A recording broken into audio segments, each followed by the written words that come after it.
Rolling right on a keeper, up across the 15, cuts left at the 20, on Saru at the 30, headed to the near sideline, one man to beat, makes the move at midfield, coming to the near side at the 30, he's at the 20, he's at the 10, 5, touchdown, Kentucky! Y'all, another episode of Believe in Kentucky. Aaron Gershon of the Cat's Paw. My name is Vinny Hardy. Aaron, at the scene or the vicinity of this next upcoming game for the Cats, right? You're already up there. Yep, I am in Connecticut, my childhood home right now, and we'll be here till Sunday, the day after Kentucky plays at the Garden. So good to be back up north for a little bit. It does feel even colder up here somehow, just being closer to the water, but that's all right. Yeah, it should be a ton of fun Saturday at the Garden. I'm not sure it is going to be like a true home game for Kentucky though, because Ohio State, and that's nothing against Ohio State, but there's kind of a bigger game at Ohio State happening in Columbus Saturday. So with Tennessee coming in there for the playoffs. So I'm very much curious to see what the fan discrepancy is for the second game. I'm sure North Carolina always has a good crowd. So maybe some Carolina blue will still be in the stands afterwards, but it should be a ton of fun. Always is here at the Garden. It should be a lot more fun than the last time Kentucky played at the Garden when it was a rock fight with UCLA. So I'm not expecting a 63-53 final this time. Yeah, it'd be hard for that to be the case. For sure. Yeah. So yeah, we're gonna be, of course, rooting against Ohio State in the first game against Kentucky, and then I guess you will be rooting for that. Yeah. On that evening, the lesser of two evils, I guess, when they play Tennessee. If there's a way, it's one of those. If only both of them could lose, like when I'm watching the Eagles and 49ers, I mean, if both of them could lose or something like that. That's what Tennessee Ohio State is for me. But we have to get a little playoff talk in before we wrap it up too. Get a little picks or see who we think's going. Yeah, I'll see that. That's a good idea. Walk away with the first ever 12-team playoff title. But we're coming off of Louisville win, some new characters in there, but the same result. Kentucky beats Louisville, Pope v. Kelsey round 1, and Lamont Butler stole the show. He sure did. I mean, going into that game, I didn't really think he was going to play just based on Mark Pope in the press conference Friday. He just didn't seem overly confident up in it. And you know what? I think he might have played things close to the vest really well. They still have 2 more games before they have to start reporting injuries for the SEC to fill that. To fill that requirement. So I think he might have done a nice job kind of keeping it under the rug, at least to the inside. I mean, if you ask Pat Kelsey will tell you he always thought he was going to play. But yeah, obviously, first of all, just getting him back was a huge win. And then he didn't miss a single shot from the field, 10 for 10 from the field, 6 for 6 from 3, which is crazy. I mean, a guy is not a 3-point shooter at all in his college career. I think before this season, his best year from 3 was 34 in 22-23. So just not a guy known as a 3 shooter. Really not a guy who shoots at a high percentage. I mean, his highest field percentage in his career for a season was 42.1. Each of the last 2 seasons, he shot 42.1. He's shooting 60.8 this year. And, even going before this game, he was at, I believe, 55% from 2 and over 35% from 3. Now he's at 60% from the field. We all know that'll probably come down to earth. And then 48% from 3, which I also think will come back to the norm a little bit too. But he was just outrageous. And he also dished 6 assists in the process and gave them, 32 minutes on probably an ankle that wasn't quite 100%. So terrific performance to put them over the top. I also thought Otega Owe in those last 3 minutes closing it out, that was phenomenal for him. You got to give some credit to. It's not going to show up in the stat sheet, but Travis Perry in those 7 minutes or 8 minutes, he played 7. So he played basically all the minutes that Lamont Butler was on the bench at point guard. And, he only turned it over once. He got them in their offense. He got the ball where it was supposed to go. And I thought I don't remember them scoring much on him. I think he was guarding number 6, Ryan Smith. And I don't remember Smith splashing anything in his face or anything like that. And he ended up with a plus 10. So, they were still able to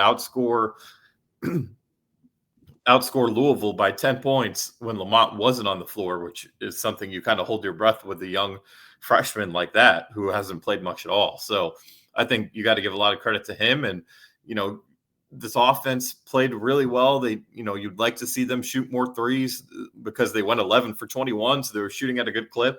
The free throw shooting still scares me. I'm not quite sure what's going on there. I don't know if it's a lack of focus. I don't know. I mean, again, going back to, I think we talked about it after the Clemson game, you look at these guys in their careers and they have a lot of guys who are meth free throw shooters in their career, and they're kind of living to the back of their basketball cards. So that's got to get cleaned up one way or another. But at the end of the day, there's a lot to like. And I think also you got to give credit to Louisville. 7 guys, that's hard to play with that. And, Chucky Hepburn, their point guard, played terrific. Terrence Edwards played terrific. And it felt like every time they came out of a timeout, Pat Kelsey had a play drawn up that led to a 3. So definitely got to give a tip of the cap to Louisville. It's good to see this game competitive and kind of keep you on the edge of your seat again. But Kentucky does what they normally do in this rivalry, which is win, and 10-1 going into their last 2 games of non-conference play. I mean, if they can go into the absolute, and we can talk about the SEC in a minute, just the absolute juggernaut that is the SEC, 13-1 or 12-1, I guess it would be. I mean, you can't ask for much better. Just with a win over Duke, with a win over Louisville, with a win over Gonzaga on the road, basically on the road. I mean, literally outside of a couple minutes where they played poorly against Clemson, almost as perfect as you can ask for. Yeah. And even as Butler was hitting, 2, 3, 4, I still the fact that he's not known as a shooter, it's not like I was sitting there, oh yeah, he's making that. He's like with Reeves when he was on the road, or Kobe Brea, or any of the great shooters, Cameron Mills, Tony Delk, Deron Lamb. It's not like, it's a bucket. I was kind of still expecting him to start, he's gonna miss this one. Maybe I shouldn't have been watching that way, but I'm just like, he's not known as a knockdown 3-point shooter. So I'm expecting him to start missing a couple, but he never did. And to his credit, like you said, being out a couple games, all he could do was kind of flat foot shoot. You couldn't really do anything else in those days that he was out. They did say he worked on the shot.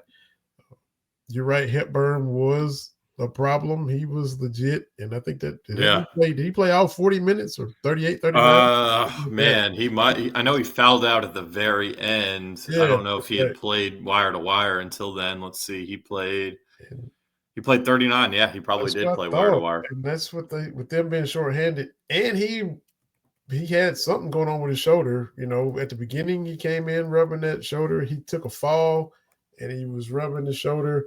And to still come in and kind of play the way he played. And to your point, it's a good experience for Travis Perry to be a true freshman out there. Hepburn got him on a blow-by and a reverse layup down the baseline. I remember one time, but Travis was out there to spell Lamont, and he didn't cause, disasters. He wasn't, and that's good experience for him going forward, going up against a dude like Hepburn. I mean, that was a baller, man. And it's Kentucky, Louisville, and there you are out there, right there in the fray. So, a lot of these games, if you look, maybe like Louisville always tried to muck it up and slow it down because Cal always had better talent. So, you get the people talking about Duke, North Carolina, and it's high scoring, it's up and down, and then there's some Kentucky games and against Louisville where it's 58-50. It's 63-57. Not the prettiest games. We got a 93-85 up and down game. Yeah, shot making on both sides. So it was good all the way around. And give Louisville credit. They're going to be better. They're going to come in at full strength and still be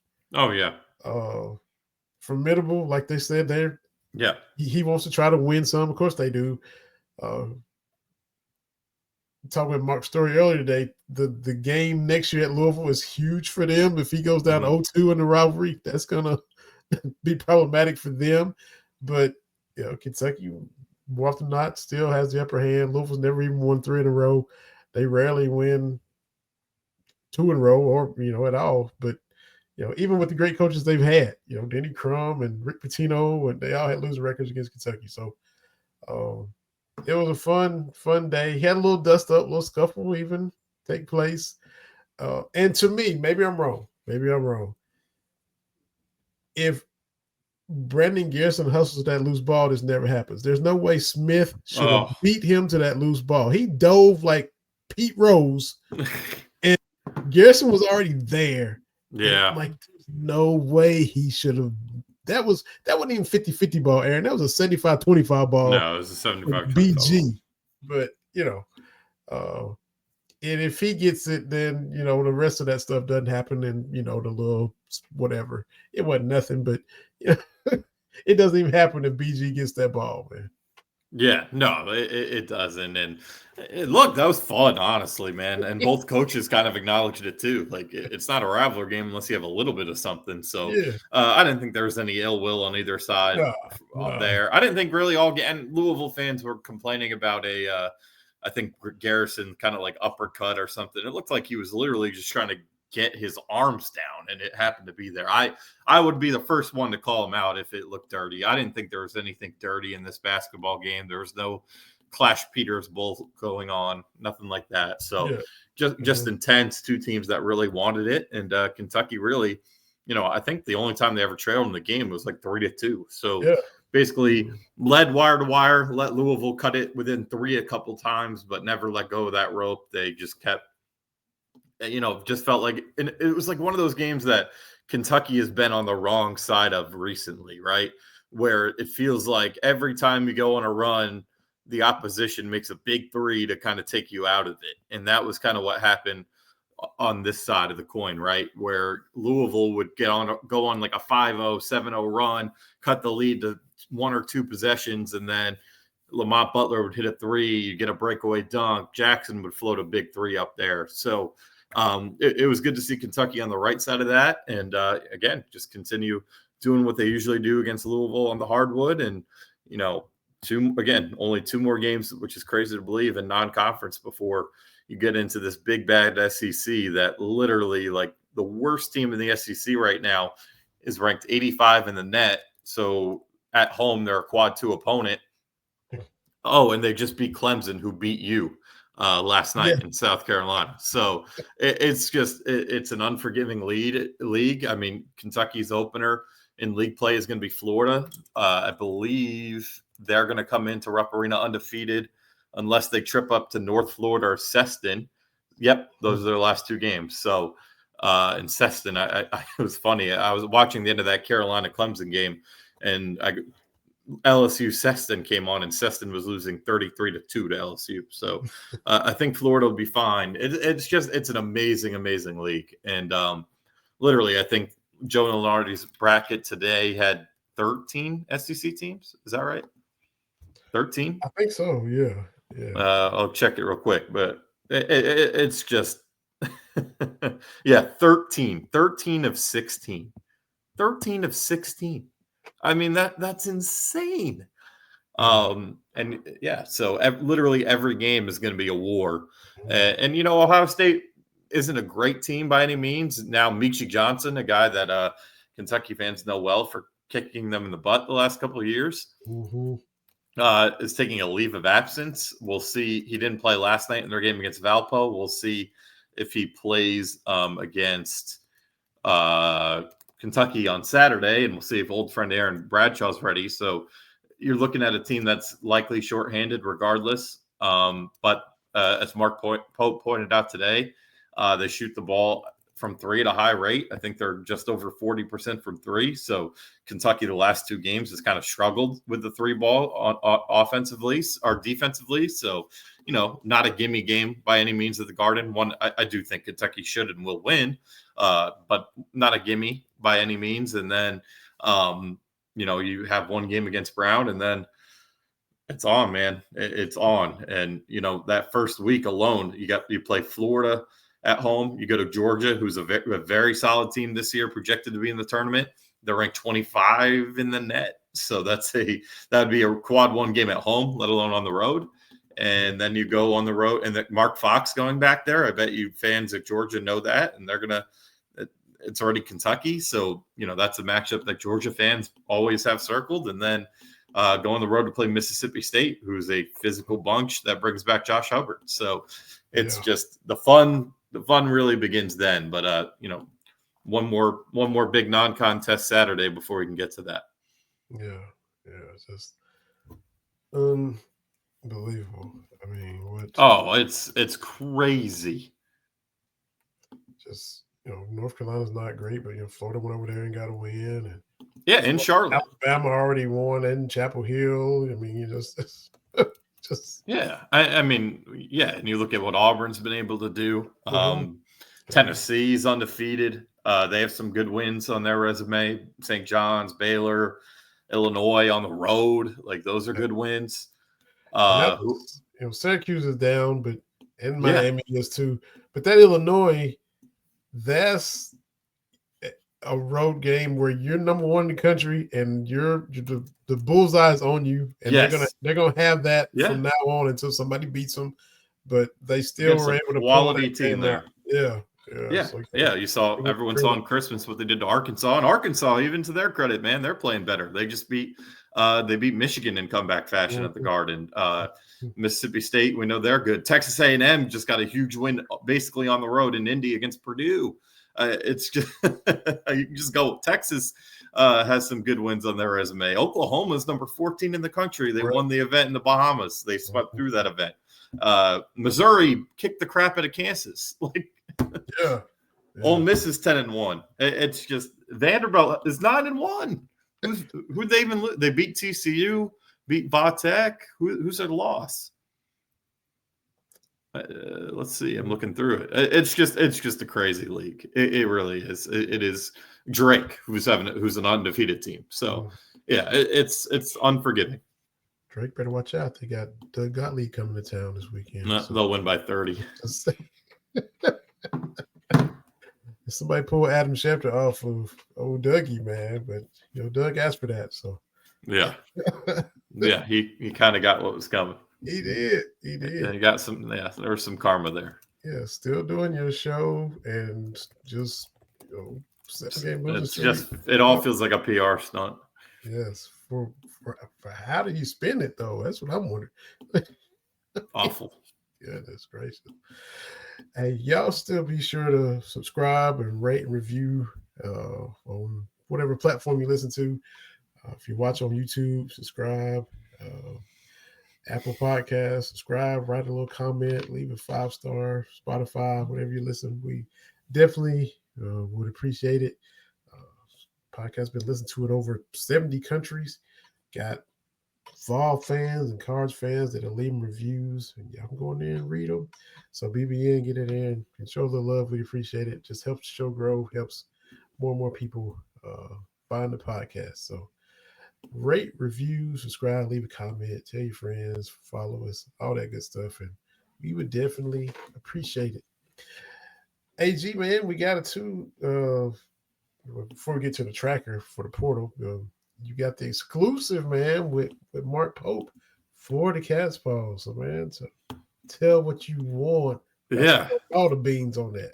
Yeah, I won't spill it all, but yeah, first of all, appreciative of both Deb Moore, SID for Kentucky men's basketball, of course, and then Coach Pope for giving me the time in season to do an interview like that. You don't see that everywhere, and it was very much appreciated. I asked for it, not expecting it to be granted, and it was in short order. So can't say thank you enough to those two. But obviously New York is a place that I've grown up, but Pope also lived in Westchester County, same as me, same county, 30 minutes away from one another growing up.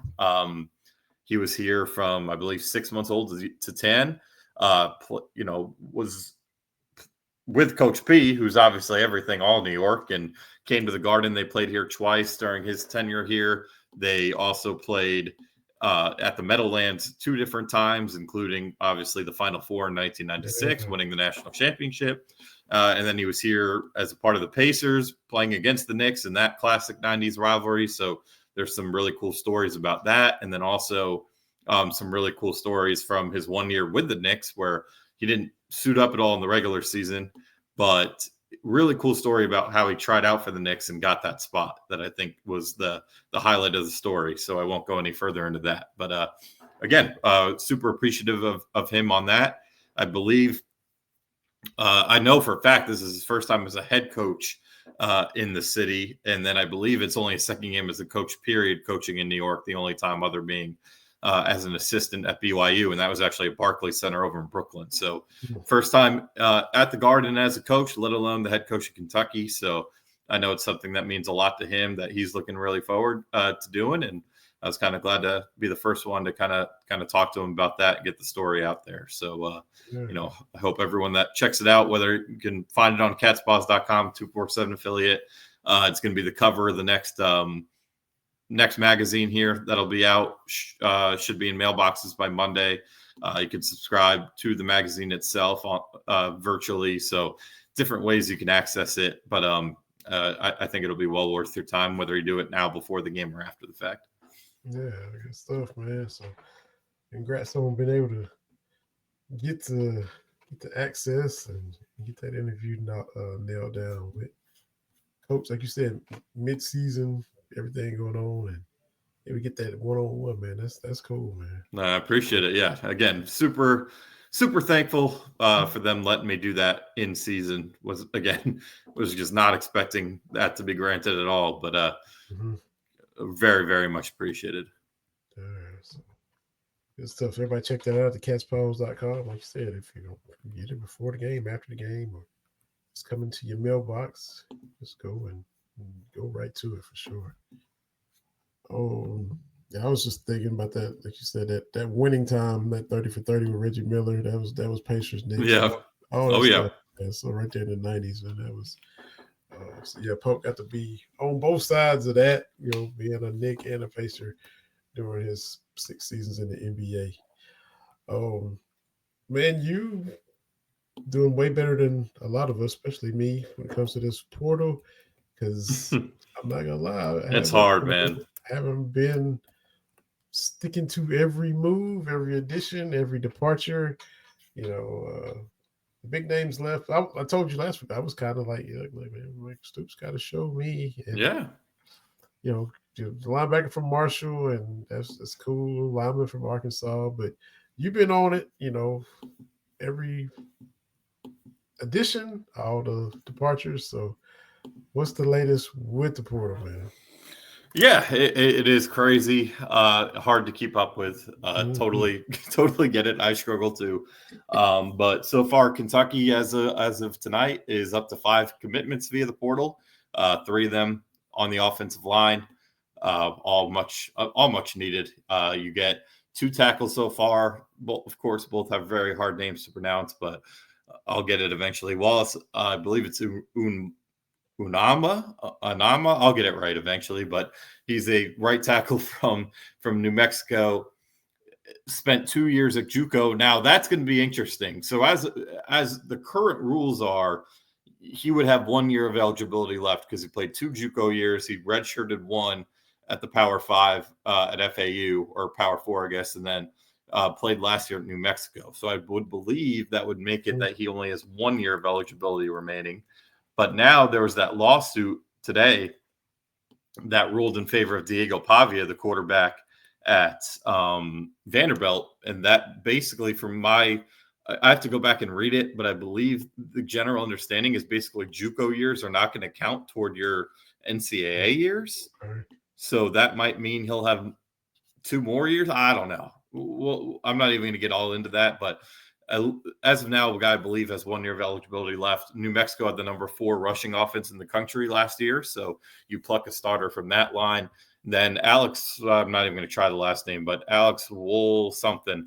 Again, we'll get more research and more information on these guys. But he's a 6'7", 305-pounder from Bowling Green, multi-year starter there, 2-time all-conference guy in the MAC. So, a bigger kind of more proven guy than Marcus Cox was, I think, is a good comparison. The interesting thing there is he's also a right tackle. He's probably more plug and play than Ubamba from New Mexico. I wonder if Ubamba is going to be more of a swing tackle, and maybe they're still in the market for a true left tackle. So we'll see what happens there. And then they bring in Joshua Braun, who plenty of SEC starting experience, started his career at Florida. He was a starter there for some time. He was a starter the last 2 years at Arkansas. He was a second-team All-SEC guy in 2023. So a lot of experience there. You add him to the mix at guard.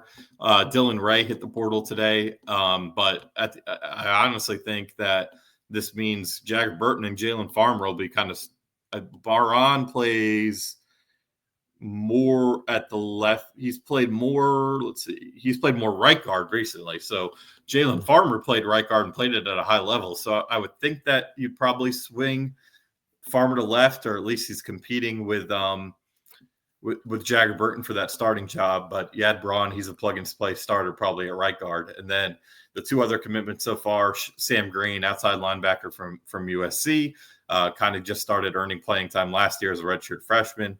A guy I know Kentucky's super high on.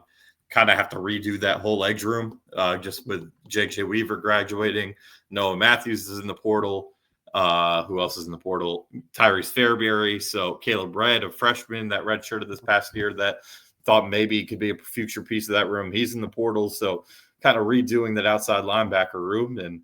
And that's a piece that's a guy they think will come in and play right away. At least it's a run defender. And then Landon Watson, inside linebacker from Marshall, started his career at TCU.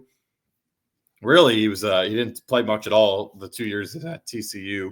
2023 was mostly a special teamer at Marshall, and then this year moved in the starting lineup, 65 tackles, 4 tackles for a loss, a pick.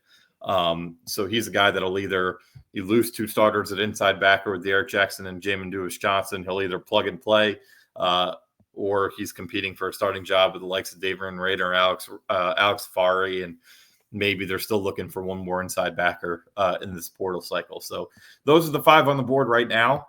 I think the names to watch here in the next couple of days, there are a lot of names on Kentucky's board.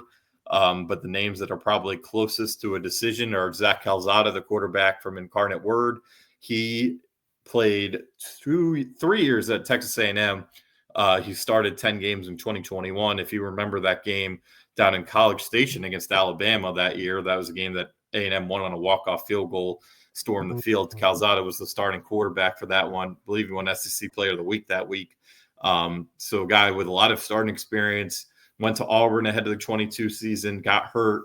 Auburn goes through a coaching change. He ends up at the FCS level, starts there in 2023. And then this past year, just video game numbers at Incarnate Word, 3,791 yards, 35 touchdowns, 332 rushing yards, led them to the FCS playoffs, won an FCS postseason game. So it's not going to be the sexiest name, right? It's coming from Incarnate Word, but look, Cam Ward went to Incarnate Word. So, anything could happen. He's a guy with SEC experience, a ton of starting experience. He's going to be a 7th-year senior, kind of from not a play style standpoint, but I think, I go back to when Louisville signed Tyler Shuck, their quarterback this past year. They kind of decided to go with an experienced guy that maybe wasn't the highly rated guy in the portal. And I remember, Mark Stoops praising that approach and praising Shuck ahead of that game. And I wonder if that's kind of the thought process here. So I would expect Zach Calzada to be on board here at Kentucky in the coming days, if not tomorrow, if not tonight before we go to bed here. Then they have a ton of players on campus, throughout this weekend. Kendrick Law, a wide receiver from Alabama, is going to be on campus. Justin Bowick, a 6'4" receiver from Ball State, is going to be on campus this weekend. They're awaiting word from Horatio Fields, a wide receiver from Wake Forest. And then running back wise, their top target came off the board tonight, Ahmad Hardy, but Dante Dodwell, a running back from Nebraska, on 3. Steve Wolflong just reported he's going to be on campus the 19th through the 20th, so tomorrow and Friday. So those are ones to watch. Offensive line-wise, they're still have work to do there. The name to watch there is Evan Wibberly. He's the center for Western Kentucky. He arrives on campus tomorrow. I guess they finished their game. He was starting for WKU tonight in the Boca Bowl. So he good for him to play the bowl game there for the Hilltoppers. Their starting center this year. Fully expect that one to go Kentucky's way as soon as tomorrow. He's a kid from Edgewood, Kentucky. So kind of a cool story there where he could kind of replace a homegrown center from the state of Kentucky and Eli Cox with another one in Evan Wibberly. He's the guy that'll have 2 years left of eligibility as well. So that's a good one. And then defensive line, going to the defense side of the ball. Oh, also tight end wise, they're looking for one more body. They lost Jordan Dingle in the transfer portal. He committed to South Carolina today.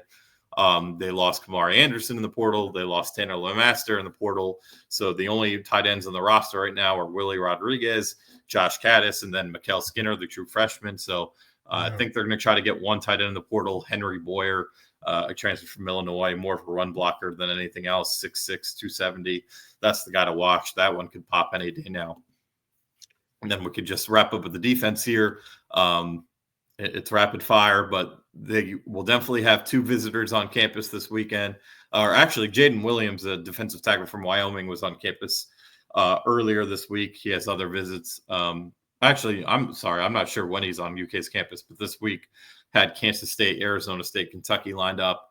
The other one to watch is Jamal Jarrett. Catspaws.com learned of that last night. He's a nose tackle from Georgia. Expected to possibly be on campus this weekend, one they're definitely interested in. One of the top nose tackles in the portal, Keyshawn Silver, leaving. One that stung, kind of replaces that big body, also has 3 years of eligibility left. So very similar profile to what they did when they signed Silver. Edge-wise, still need another pass rusher, maybe 2. I expect Chris Murray, Sam Houston State, played with Landon Watson at Marshall. He's a good one to watch there. He's already visited, or actually his visit got rescheduled. So I think he's in this weekend. He's taking a lot of other visits. 6'4", 255 guy, 5.5 sacks at Sam Houston State last year. That's the one to watch at the edge right now. There are other names that I know they're in the mix with. I know there's a edge from Oregon, Amarian Winston, that they offered, and they're trying to set up a visit. Catspaws.com learned that on Monday. So we'll see what happens there. And then DB, that's one position they haven't gotten a commitment at yet. Miles Norwood, cornerback from Ball State. Guy was pretty productive this past year, starting 7 games there. He's going to be on campus this weekend. My good buddy Jacob Polachek had that first. And then a cornerback from Maryland, Kevis Thomas, kind of a less proven guy, will be on campus this weekend as well. That also coming from Jacob. So, a lot of names on the board. I know that's a lot of information there, but I'll give the staff credit. They have changed their portal approach this offseason from the sense that, last year you go back, I think every single kid they took out of the portal was from a power school. They didn't really consider the smaller school FCS guys, but sometimes those guys are the most hungry. Sometimes those are the guys that pop and do big things. I mean, we've seen it across college football. You don't have to be at a Power 5 to be a really impactful transfer. And I'm looking forward to asking that question to Mark Stoops and Vince Marrow when we get the chance. But it does feel like a shift more toward not only need, but culture fit. A lot of the guys I mentioned have been team captains in the past. A lot of them, are one and done guys. So that have played so much college football. So again, different approach, filling for need for sure, but they're definitely doing a lot of work. And, it got blown over because no one was happy with Mark Stoops and no one is happy with Mark Stoops. And I get that. But Kentucky, from what I understand, is in a better NIL situation, as Mark Stoops pointed out, toward the end of the year. And I think that's why you're seeing them get so many guys on campus, why you're able to see so many guys who they have a really good shot with. So, we'll see where this continues, but I think they're doing a pretty good job so far, and they got to get some more wins. The two positions I guess I'd be worried about would be running back and then just quality depth at corner.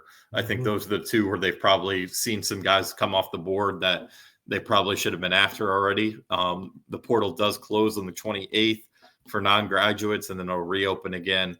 It'll be open always for graduates, but then it'll reopen again after spring ball. So there's always a chance to add there, but you want to get most of your work done, obviously, now. Was Dylan Ray just he saw the writing on the wall kind of? I think so. I think, yeah, I would think that Obamba, the kid from New Mexico, is going to kind of take that role as your swing guard tackle, unless, maybe they don't add another tackle and he's in the starting lineup, or maybe Malachi Wood is the swing guy. But yeah, it's just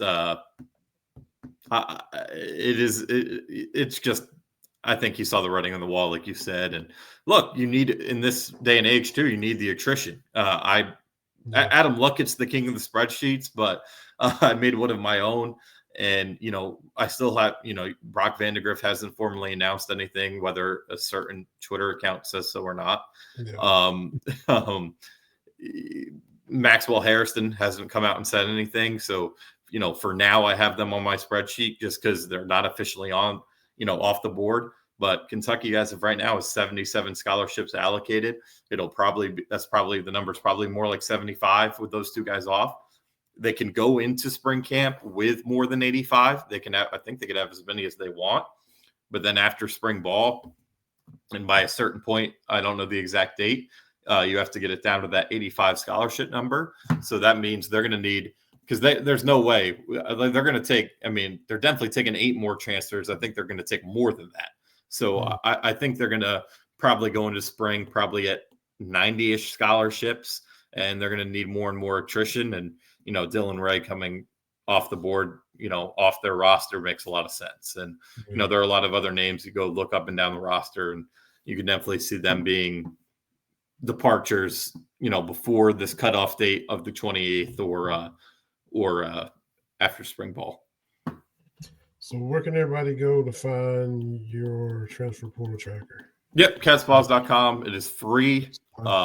Free to use. We've had over 95,000 views on it, so people are definitely getting good use of it. I know. Shout out! I forget who said it. One of the Rupp to No Good guys said that they used my basketball tracker and are still using my basketball tracker to kind of go and take a look at who UK targeted. So same tool, basically same idea as the football tracker, just doing it with football. A little brief write-up on each player. Then, the latest with their status, whether there's an update, whether there's no update. And then, after they come off the board, I have a separate tab for guys who committed elsewhere. So, you can go back, and if Bryce Pollock, a corner from Mississippi State, who Kentucky was in on, ends up going to Texas Tech and wrecking havoc, you can be like, man, Kentucky went after that guy. It would have been nice to have him. So, just a cool tool. Portal season it's still new. It's still crazy, but just trying to make it a little easier on everyone to track down information. That's it. So how do you see the playoffs shaking out? We get the first game Friday. Yeah. Indiana, Notre Dame. How do you see it all? Yeah, I think if I had to pick games this weekend, hold on, we got volume. I want to pull up the bracket here so I'm not blind to it. But which games are first? We said Indiana's first. Yeah, Indiana, Notre Dame. Indiana, Notre Dame on Friday. I kind of like Indiana on that one. Maybe I'm crazy, but I don't know. I don't love Notre Dame. It still rubs me the wrong way that they get to host a playoff game, even though they lost to Northern Illinois. I just think Indiana has this chip on their shoulder. I love their quarterback, Curtis Rourke. He's a Canadian guy, so he ain't going to get cold playing in that environment. I saw that. And I was like, shout out to Kurt Cincinnati. Their head coach had a tweet about that. So I I like Indiana in that one, and then I obviously think Georgia will beat the hell out of them. But I do think Indiana pulls that one out. I like Penn State over SMU at home. Texas Clemson's a sneaky good one now because Quinn Ewers is not playing well, like at all. And that game's like Clemson's is like they're good. Like I know they lost to South Carolina. So they played South Carolina pretty damn tough. Lenore Sellers made a hell of a play at the end to win that game. I think Clemson's a better team. You know, they're 9-3. People want to give them crap for that. I get it. But, you know, one of their losses was Georgia at the beginning of the year. I think their other loss was Louisville. Yeah, that's right. They laid an egg against Louisville. But I still think Clemson's a pretty good team. I still think Texas at home, though. Ohio State, Tennessee is the best matchup, I think, even though I think Clemson, Texas is, you know, sexier. That one's really, really tough. I could legitimately see that go either way. Whenever in doubt, I kind of go home team. But also what scares me with that is like Ohio State fans are out for blood still over losing to Michigan. So if they say they go 3-and-out on their first drive, the boo birds are going to start coming out. And like, so would it shock me if Tennessee wins? No, but I'll go Ohio State. So I'll pick Texas, Ohio State, Indiana being the lone upset, and then Penn State. I think SMU goes into Happy Valley. You know what? That one, yeah.